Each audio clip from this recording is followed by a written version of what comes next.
Adinanjaya Indonesia sejak dulu kala tetap dipuja-puja bangsa. Oke, Mas Baim harus bertanggung jawab karena Mas Baim tidak ngomong apapun. Silakan. Iya, iya Pak. Ya. Jadi ini Pak yang saya ambil dari nilai kompeten sebagai ASN Perisetnya adalah bahwa kita harus memiliki tanggung jawab, dedikasi penuh atas terutama di bidang kepakaran kita Pak. Nah, tentunya kita harus mampu dalam memahami permasalahan apa yang ada di masyarakat. Artinya riset-riset kita itu merupakan akar permasalahannya harus muncul dari masyarakat dan kita harus dapat mencarikan solusinya. Bukan karena kita mencari-cari atas kepentingan pribadi sendiri. Nah, tentunya untuk hal tersebut perlu adanya kolaborasi karena kita tidak bisa kerja sendiri sebagai individu. Tentu dengan bekerja tim hasilnya akan maksimal, efisien, seperti itu Pak. Oke. Baik, makasih ya Mas Baim ya. Kebayang nih Mas Baim yang ini mengalahkan YouTuber Baim yang ada begitu ya. Oke, thank you. Lanjut ke yang berikutnya. Kita putar lagi. Kesempatannya semakin kecil. Oke, Mbak Dwini ya. Kita tampilkan Mbak Dwini.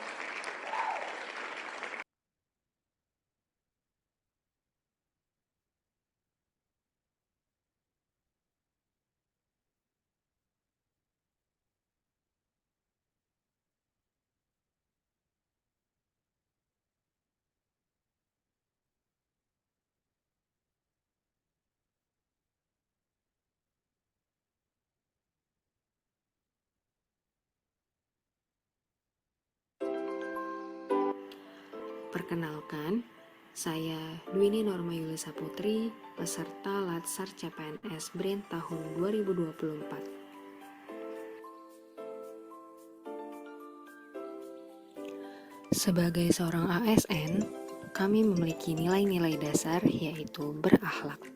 Salah satunya ialah kompeten.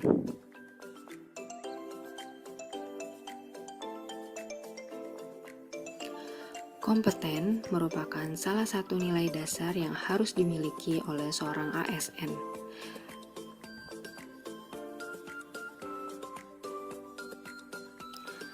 Dengan mengimplementasikan nilai kompeten dalam dirinya, seorang ASN akan mampu menghasilkan kinerja yang terbaik, sukses, berhasil, dan menjadi ahli di bidangnya.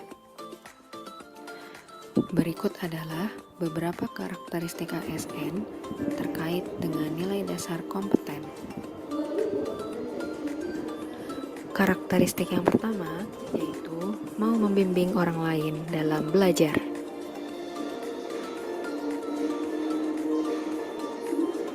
Halo, iya, saya ingin mengabarkan kalau manuskrip yang kamu kirim ke saya tadi sudah saya review. Tolong diperbaiki sesuai komen-komen dari saya ya. Selanjutnya, jika sudah diperbaiki, silahkan di-submit ke jurnal yang sudah kita tentukan bersama. Ya, sukses selalu ya. Ya, sama-sama.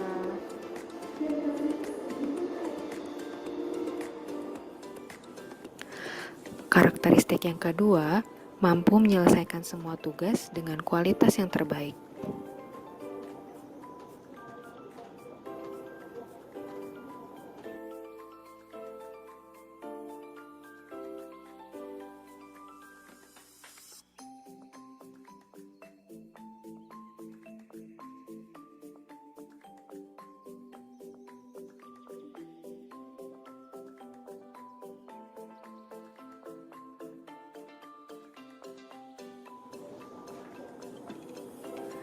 Karakteristik yang ketiga, yaitu mampu beradaptasi dan menjawab tantangan yang selalu berubah. Oh iya, gimana perkembangan risetnya? Sudah sampai mana? Oh, ada kendala. Apa kira-kira kendalanya? Oh, bahannya sulit didapat ya. Oke, mungkin kita bisa cari solusinya. Kita cari bahan lain yang kira-kira kandungannya juga sama dengan bahan yang kita tentukan dahulu. Ya, pasti ada. Nanti kita coba cari jurnal yang lain. Nah, dari situ bisa kita tentukan bahan yang kiranya lebih mudah kita dapatkan. Ya, oke. Ya, siap. Sama-sama. Dan karakteristik yang keempat ialah senantiasa meningkatkan kompetensi diri untuk menjadi ahli di bidangnya.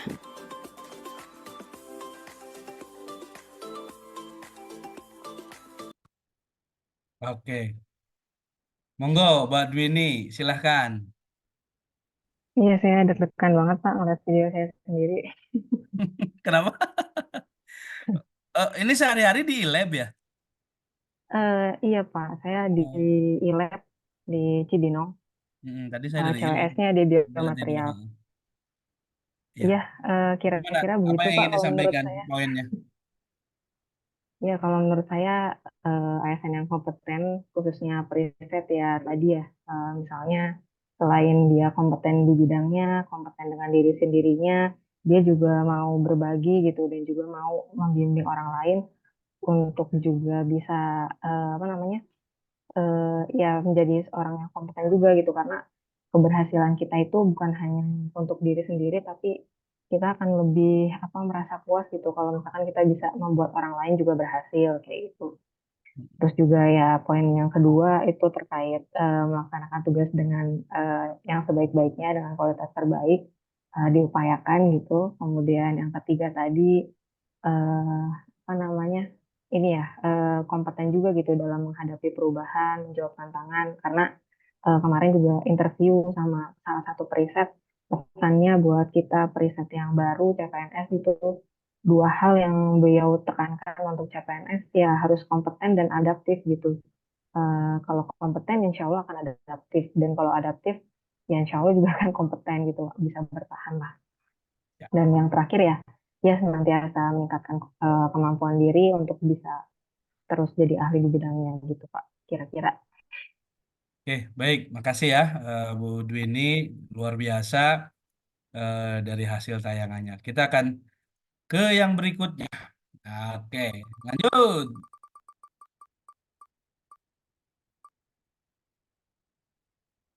Oke, ini ya saya habiskan ini yang video ASN. Oke. Mbak Leni. Oke, baik.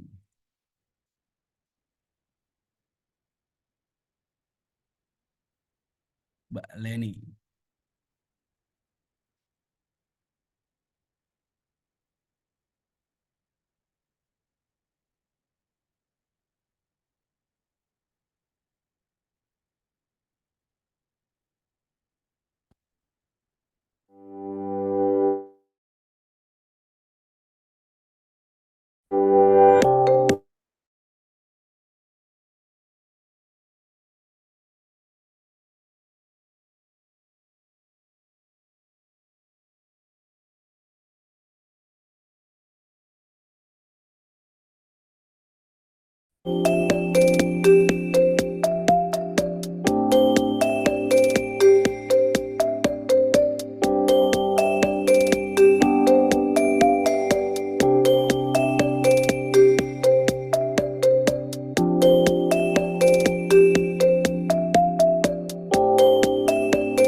Oke, silakan Mbak Leni bertanggung jawab.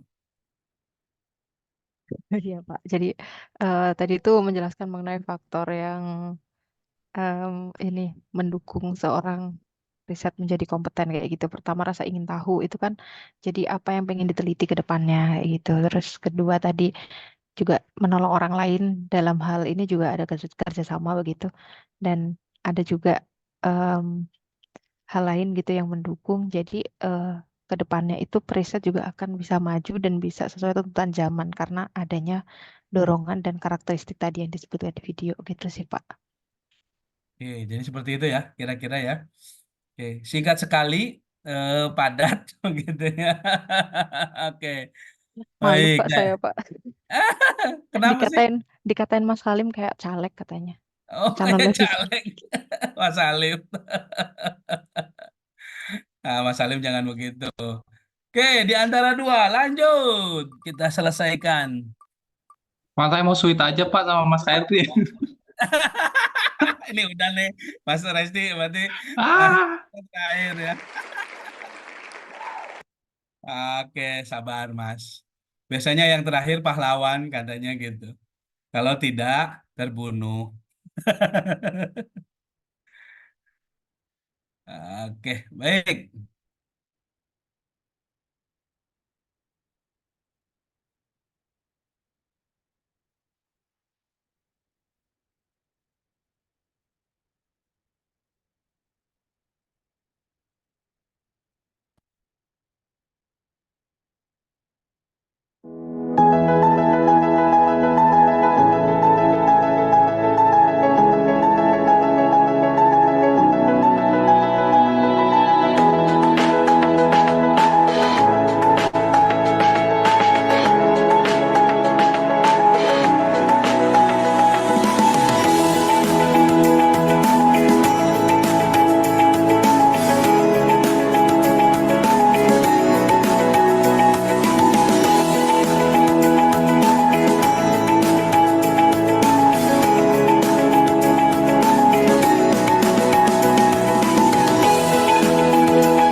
Kalau di sini kayaknya gimana gitu ya. Tapi di foto terakhirnya kok kayak kayak foto model gitu loh ya.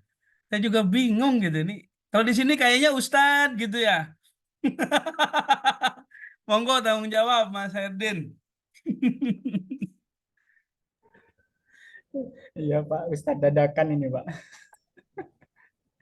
Iya, eh, sebenarnya saya ini eh, 4 Pak ya yang penting dalam video itu ada 4 ya. Yang pertama yaitu saling membantu orang lain belajar. Ya tidak hanya kita memberi support ilmu kepada orang lain, tetapi kita juga harus berani menerima masukan atau tambahan ilmu dari orang lain. Yang kedua yaitu melaksanakan tugas terbaik. Nah, dalam hal ini saya biasanya beberapa pemikiran harus menjadi karya, misalkan dalam oral seminar gitu, ataupun di jurnal. Gitu. Kemudian yang ketiga yaitu meningkatkan kompetensi diri. Nah, di sini yang harus kita sebagai periset harus sering kita lakukan yaitu meningkatkan kompetensi diri dengan cara berdiskusi, terus membangun jejaring kerja dengan periset yang lain, kemudian melakukan kolaborasi dan lain sebagainya. Dan yang terakhir yaitu kita sebagai periset harus terus belajar untuk meningkatkan atau mengembangkan kompetensi diri. Intinya itu Pak Adam. Terima kasih Luar biasa Pak. ya buat Mas Hardin ya. Jadi kalau saya terkaget-kaget yang scene terakhir aja begitu ya. Ini editan gitu atau apa gitu yang itu apa? Saya perlu uji publik begitu. Oke, yang terakhir ke Mas Resta langsung saya tampilkan karena tidak ada pilihan lain.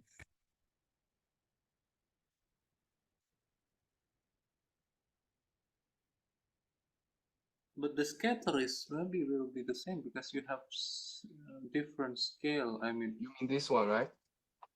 You mean the Yeah. the y-axis? yes, yes. I If you mean, put one. it like under the same picture, it will be not that scattered, right? No, That's I'm because just. Do you think like if you plot this the NG with the same scale like until yeah, Q, I then know. you see like Uh, scattered like. it will be less prominent than plot like this. Mm. But if you compare itself like by the ratio, it's I mean this is like maybe 5% in error or something, and this will go like if you fit this one, it's like I mean this one maybe goes to like 2.3 or something average, the highest one, and this one is like 1.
Oke, nah kaget gak tadi pas kamera membelakangi kamera itu ya? Saya pikir kepala Brin, rambutnya udah putih gitu. Oh, saya pikir siapa itu? Oke, silakan Mas Resta. Iya Pak, jadi sebenarnya kenapa kan judulnya kompeten dalam menghadapi perubahan zaman ya Pak. Jadi kenapa yang saya munculkan pertama itu kolaborasi. Jadi emang terlebih dengan kolaborasi luar negeri ya saya munculkan di situ karena ya lagi-lagi kan kita nggak bisa kalau untuk mengikuti perkembangan zaman maksudnya kita harus bukan berusaha ya, kita mencoba keluar dari istilahnya gelembung kita di Indonesia ini, kita harus menjangkau luar juga karena dengan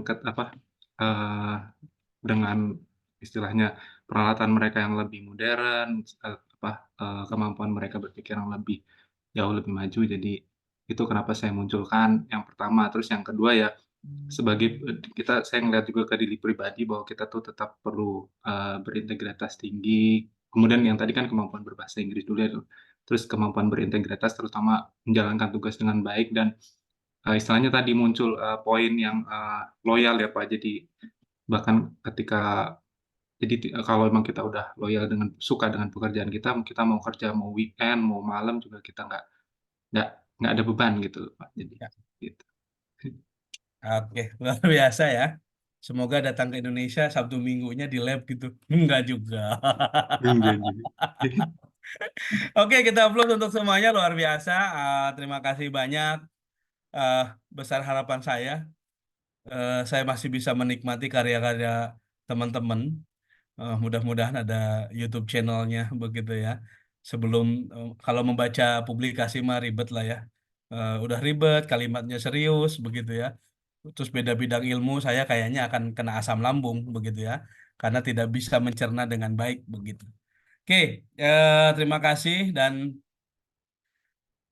kayaknya memang bisa jadi tuntutan begitu ya karena media platform komunikasinya masyarakat kan bergeser begitu ya dari bertutur terus kemudian hari ini ada di media sosial bahkan dengan jarak yang 1 meter saja dengan WA-an gitu ya tidak ngomong langsung gitu. Oke, kita lanjut ke tugas kelompok berikutnya. Saya mohon ini bertanggung jawab siapa ini ketua kelompoknya saya lupa. Mas Tri. Iya Pak. Nah, oke. Ini apa yang diangkat begitu ya? Dari layanan riset ini kan banyak nih. Oh ya, ya. Silakan. Ya, Bagaimana mohon. dijabarkan secara singkat, terus kemudian bagaimana cara mengerjakannya, dan seperti apalah dinamika yang terjadi di dalam kelompok. Monggo, Mas Tri. Baik, terima kasih banyak Pak. Ya, ini kan layanan pusat riset ya. Ini sebagai salah satu bentuk dari implementasi nilai berakhlak pada poin berorientasi pelayanan tadi. Dan di sini di kelompok kami saya coba analisis dari tiap-tiap pusat riset di semua anggota kelompok kita Pak. Gitu. Dan tujuannya tidak hanya satu karena kita ingin tahu juga. Saya berharap teman-teman juga mencari tahu apa saja sih layanan yang disediakan oleh pusat risetnya masing-masing kepada masyarakat. Dan sebagai ketua kelompok di sini saya coba membuat section by sectionnya Pak, itu kemudian membagikan kepada teman-teman juga dan syukurnya teman-teman juga sangat kolaboratif ya dan responsif dalam mengerjakan dan kooperatif juga dan mengerjakan tugas ini sehingga selesai tepat waktu. Di sini ada 4 pusat riset yang dituju. Kebetulan saya dari pusat riset iklim dan atmosfer. Sedikit bercerita di sini ada yang namanya HPC atau superkomputer yang saat ini sebetulnya sedang dikembangkan juga oleh BRIN. Dan hari ini pagi tadi itu ada sosialisasinya bagaimana. Ya betul Pak. Bagaimana penggunaan HPC ya. Karena dan ini yang kita highlight dan ternyata highlight saya juga benar karena satu yang harus di highlight itu adalah penggunaannya gitu ya, baik dari manajemennya ataupun aksesibilitasnya. Dan ini gratis sebetulnya. Salah satu kelebihannya itu gratis gitu ya. Kan kita analisis SWOT ini kelebihannya salah satunya gratis. Kemudian kan ini HPC ya, superkomputer ya pastinya sangat advance dan robust gitu.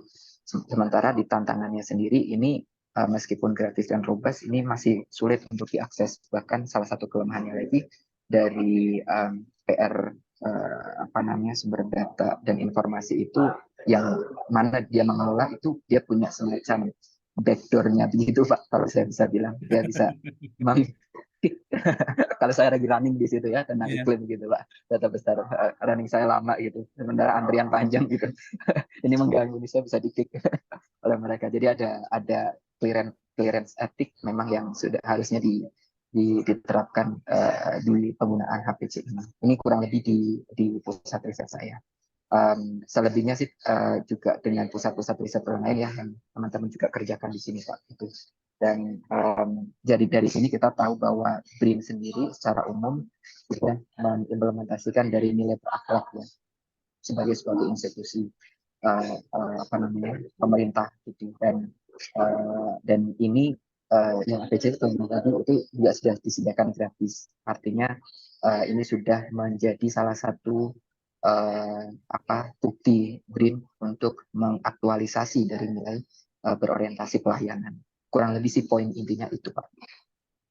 Oke, baik. Jadi saya meng-highlight ya dari beberapa yang walaupun MBKM nanti ada di Direktorat Manajemen Talenta, terus kemudian diserahkan kembali ke pusat risetnya untuk teman-teman yang akan melaksanakan MBKM di mulai dari semester 5 mungkin ya, semester 5, semester 6 dan seterusnya. Posisinya dan saya pikir ini hal yang luar biasa. Jadi kalau ditanya apa baktimu untuk negeri ya bisa disampaikan hal-hal yang tadi begitu ya, di samping dengan pengelolaan kegiatan yang lain begitu ya. Dan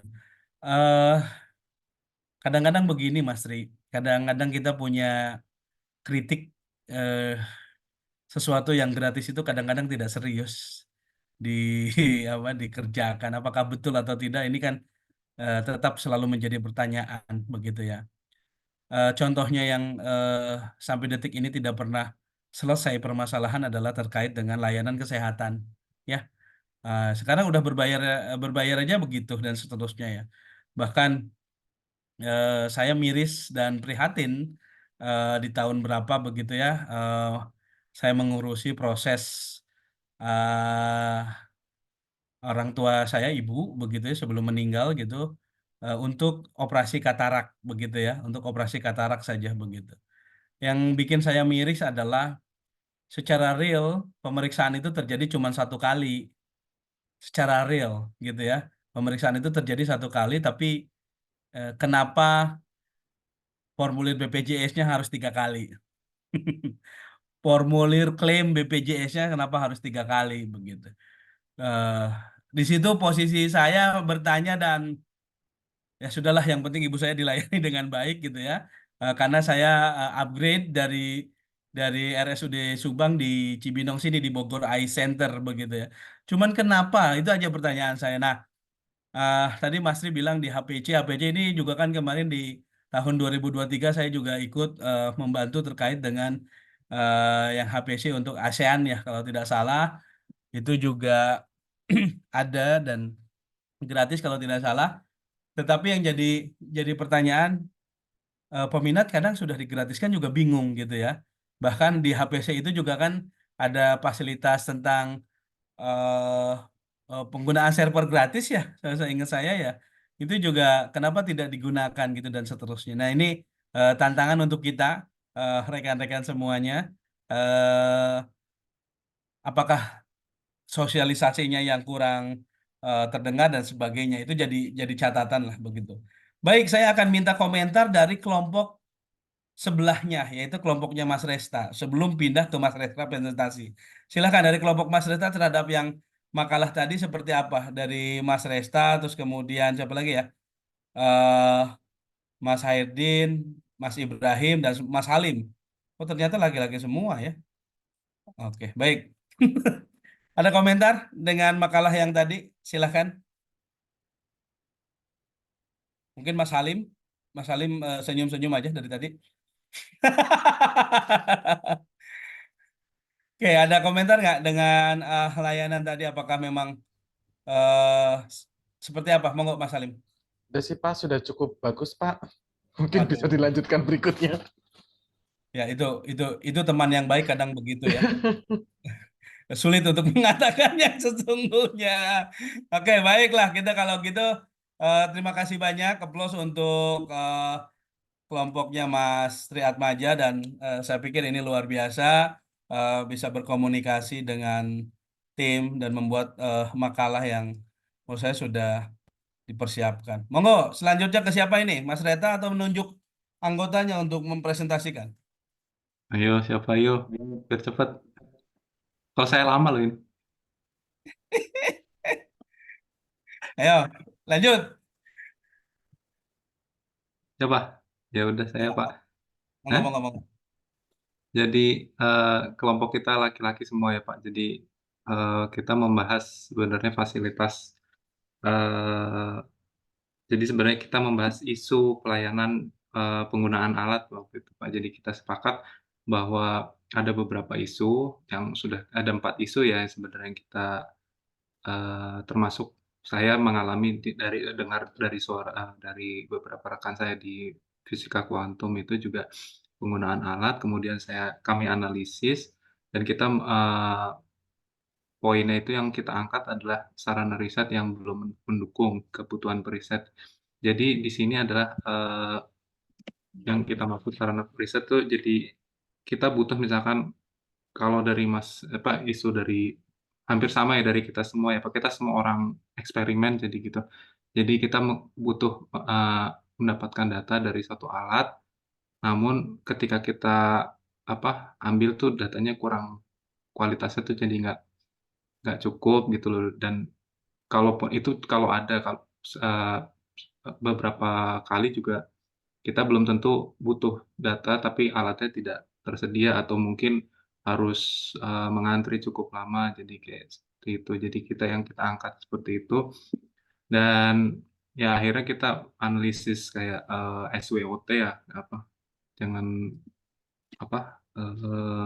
ya kekuatan kelemahan yang kita miliki dan kita sepakat bahwa kita memiliki banyak kekuatan. Jadi sebenarnya kita tuh cukup bagus SDM dan kita tuh memiliki banyak BRIN tuh memiliki banyak sekali bidang kepakaran ya yang dapat dikembangkan dan masalah kasus pemecahan kasus melalui riset ini sebenarnya dari masyarakat itu cukup banyak yang bisa dikembangkan. Jadi kita akhirnya ya setelah itu kita dari hasil analisis kita sepakat menggunakan kelemahan kekuatan kita untuk mengatasi. Jadi yang pertama itu kita propose ya kita membangun fasilitas seperti poin-poin tersebut, membangun komite, menyusun rencana anggaran dan ini mungkin agak ngawang-ngawang ya Pak ya karena kan sudah membangun fasilitas sebenarnya kan sudah ada cuman kita untuk biar lebih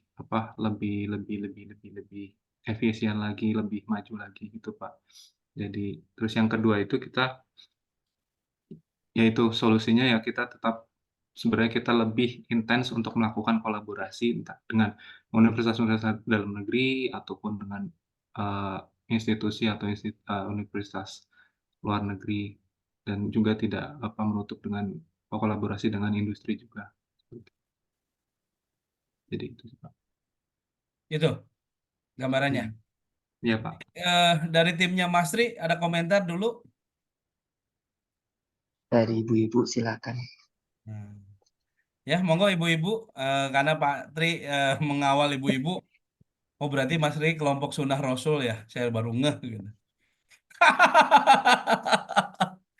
Iya, monggo silakan, Mbak Tika, Mbak Dwini, Mbak Nadia, Mbak Leni, monggo. Ada komentar nggak dari ini? Atau ada true story nggak gitu ya? Karena itu ceritanya true story itu, layanan true story lah gitu. Ya. Mbak Leni ini punya punya itu ya, punya kakak di Suzuki namanya Mbak Leno.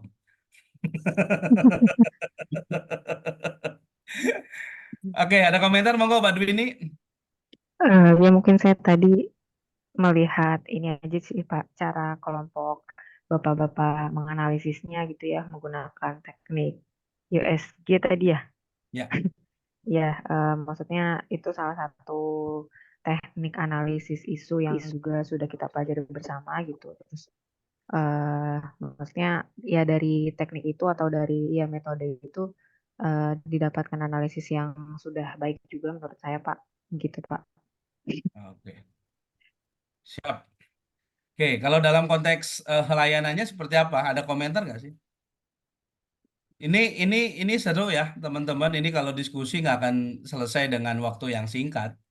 Jadi di masa lalu itu adalah pengelolaan lab itu ada di pusat riset begitu ya, di masa lalu gitu ya. Eh, tetapi juga poinnya mungkin kalau di masa lalu di pusat riset berarti kan si penelitinya akan sangat mudah mengakses begitu ya. Tetapi ada tantangan. Ternyata tantangannya adalah ego sektoral yang pada saat itu terjadi dikotomi atau friksi di antara bidang-bidang ilmu gitu ya. Misalnya kalau di yang saya pahami misalnya di biologi itu ada zoologi, botani, mikrobiologi dan seterusnya. Yang kadang-kadang teman-teman dari beda bidang itu tidak bisa mengakses dengan mudah. Nah, ketika ini diambil secara holding gitu ya, maka ada resiko. Dan dugaan itu ternyata terjadi. Satu, birokrasi semakin panjang. Ya, mungkin terasa lah gitu ya. Saya tidak sedang tidak menganalogikan, tetapi cerita teman-teman peneliti selalu cerita kalau mau nge-lab udah kayak ngantri BPJS katanya gitu ya. Maksudnya ngantri BPJS apa ngantri antrian alatnya dan sebagainya. Nah, ketika ini terpusat maka ada resiko eh, jumlah alat ini juga harus banyak ya.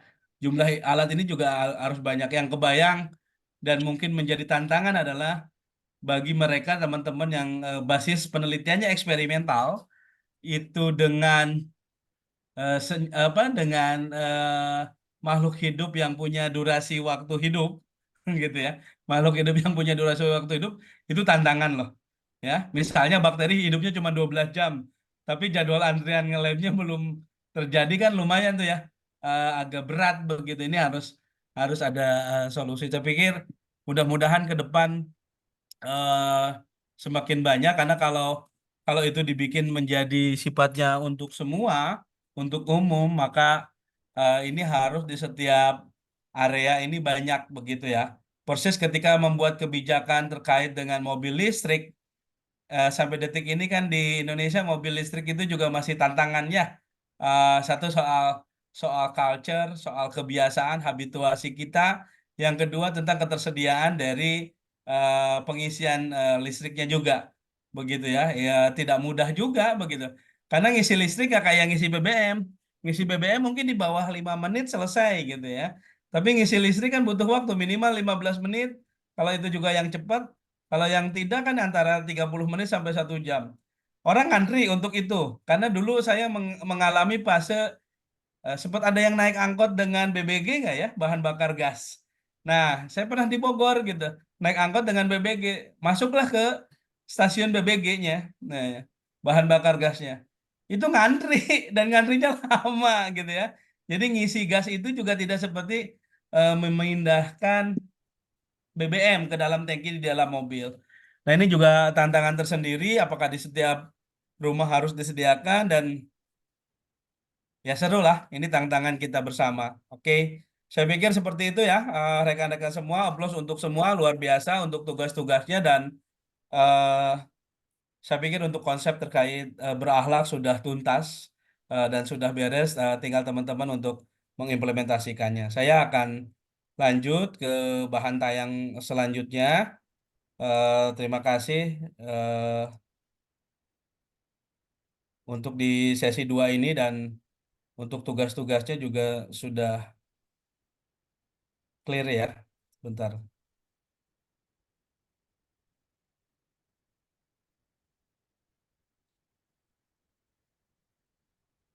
Oke, baik. Nah, ini saya pikir sudah selesai. Kalau yang learning journal saya sudah dengarkan semua dan teman-teman semua juga sudah menyusun dengan sebaik-baiknya dan tantangan yang harus dihadapi ke depan saya pikir yang abadi itu dalam kehidupan ini adalah perubahan begitu ya. Dan ini menjadi catatan tersendiri dan teknologi itu sebuah keniscayaan akan terus berubah dan perkembangan teknologi mulai dari artificial intelligence hari ini yang nulisnya keren secara pribadi atau secara biasa memang secara gift gitu ya secara bakatnya bertantangan dengan yang nulis sudah menggunakan AI begitu ya.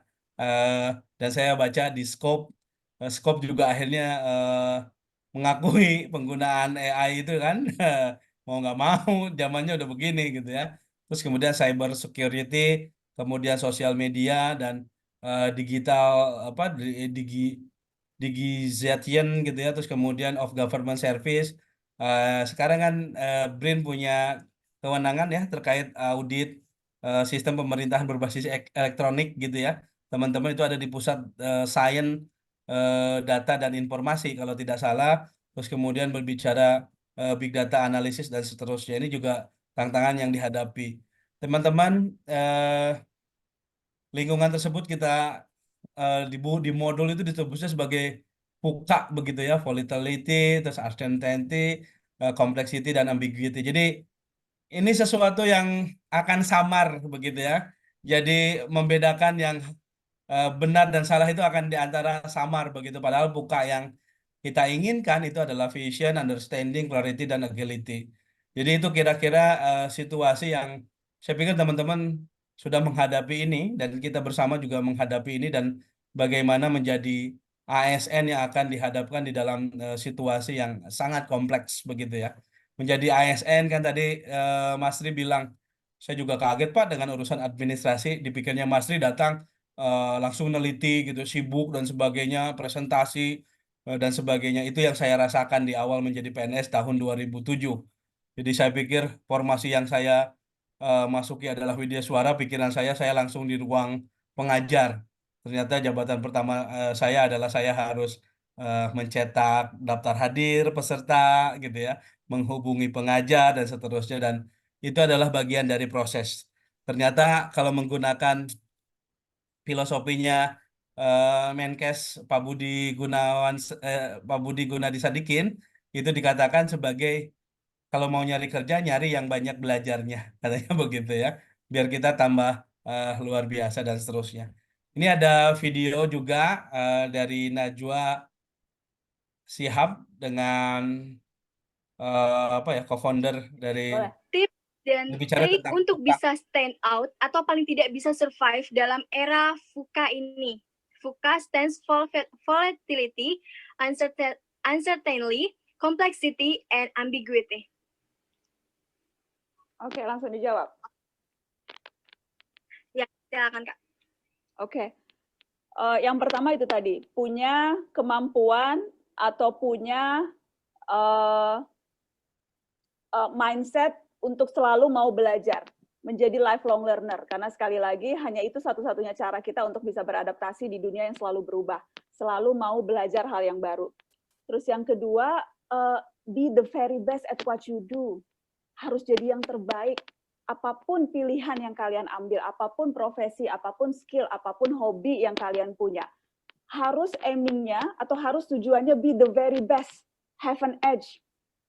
Harus beda. Misalnya nih, harus beda. Topik yang sama diangkat di semua stasiun televisi, di semua talk show, tapi ketika muncul di mata Najwa harus beda. Orang harus mendapatkan sesuatu yang lain ketika dia lihat mata Najwa dibandingkan dengan lihat yang lain. Orang harus merasa mendapatkan sesuatu atau added value ketika dia ke narasi dan bukan ke media yang lain.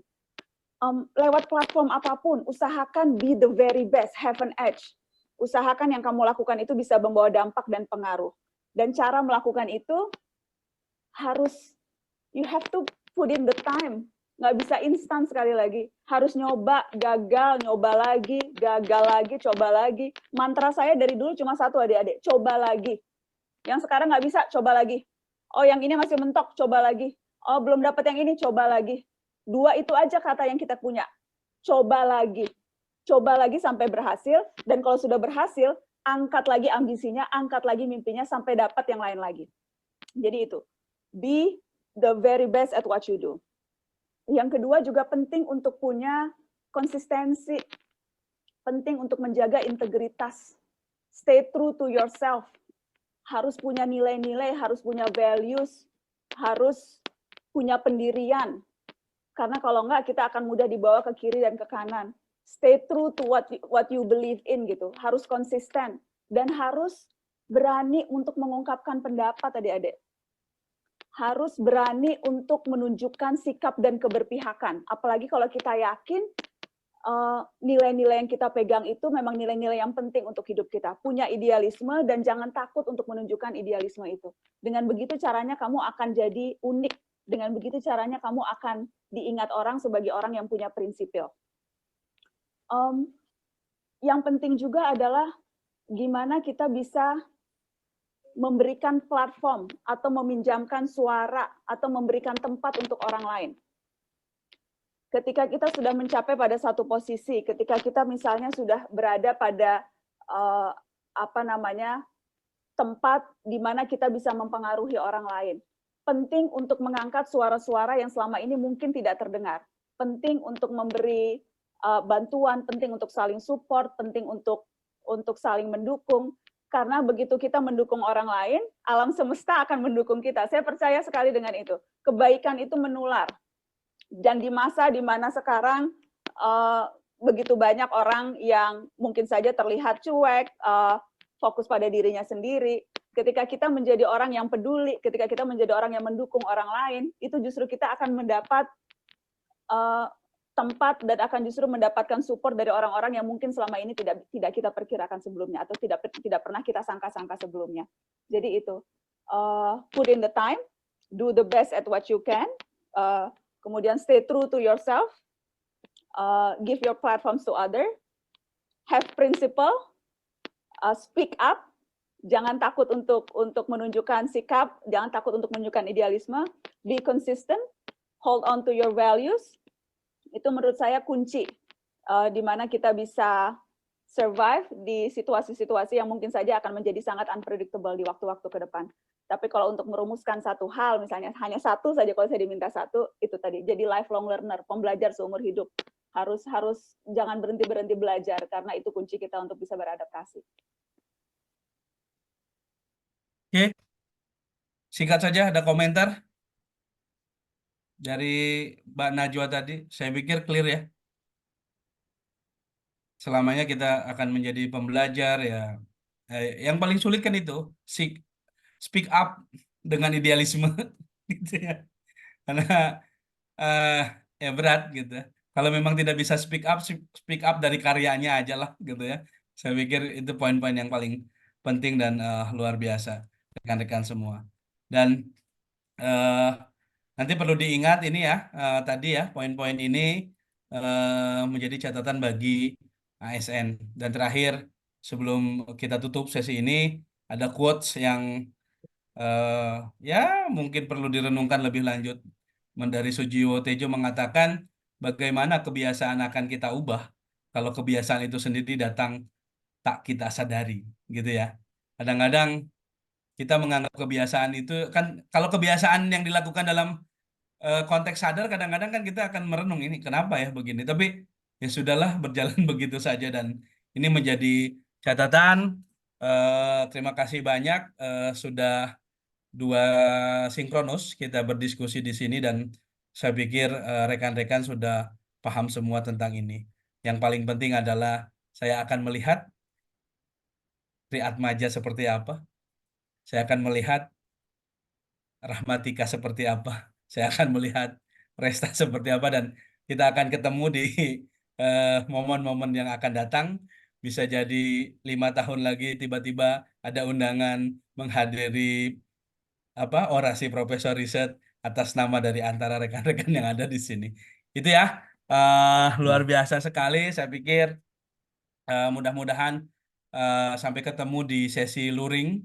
Ya, jadi sesi luring kita nikmati, sesi yang luar biasa, karena inilah yang berbeda dengan teman-teman sebelumnya. Kalau teman-teman sebelumnya walaupun ketemu di daring, tidak ketemu aslinya. Jadi kegantengannya Mas Hairdin akan kita buktikan nanti di tanggal itu, gitu ya.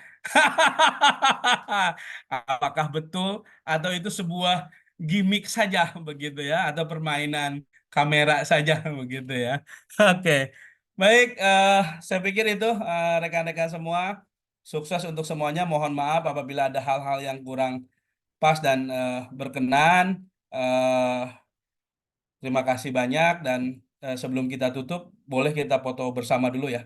Sebentar saya sambil nanti langsung saya kirim ke Mbak Leni. Atau ada pertanyaan dulu, monggo sebelum ditutup, silakan. Ada hal yang ingin dikonfirmasi, monggo. Cukup? Cukup, Pak. Cukup, Jelas. oke.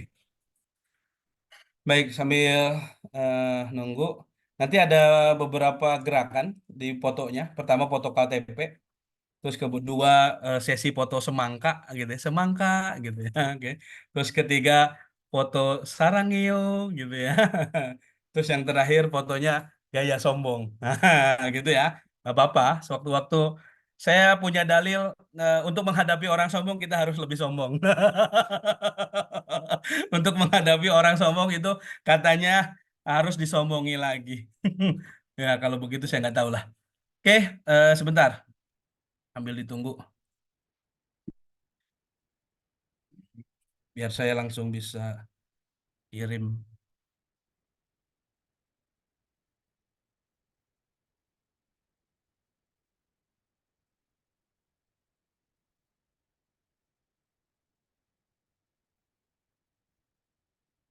Oke, siap.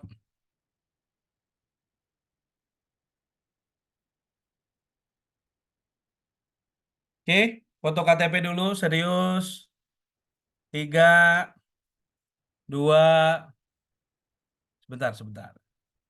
3, 2, 1.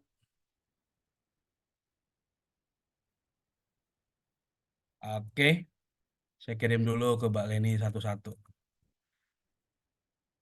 Yang kedua, siap? Foto semangka. Semangka. Senyum yang paling indah hari ini. 3, 2, 1, semangka. Oke. Baik, sebentar. Yang ketiga, sarangio. Bentar. Mas Tri, wajahnya jangan serius, Mas. Kayak dosen killer aja. 3, 2, 1. Oke, sip. Sebentar. Yang terakhir, foto sombong. Boleh dong kita sombong untuk orang yang sombong. Oke. Oke, 3, 2, 1. Oke, sip. Saya sudah kirim ke Mbak Leni ya. Monggo di-share. Oke, itu saja dari saya. Terima kasih banyak. Mohon maaf apabila ada hal-hal yang kurang berkenan. Mudah-mudahan 2 sesi yang saya pikir tidak panjang, kita banyak diskusi dan mudah-mudahan teman-teman sehat semuanya, itu yang paling penting. Dan ingat pesan tulus, hati-hati di jalan. Atur nuhun, terima kasih. Assalamualaikum warahmatullahi wabarakatuh. Waalaikumsalam. Assalamualaikum warahmatullahi wabarakatuh. Terima kasih Pak Terima Alfa. kasih, Pak. Sehat Ya, selalu. ya, Terima kasih, saya Pak. kembalikan ke Mbak Lisa ya, saya izin lab. Makasih, nuhun. Masalah yang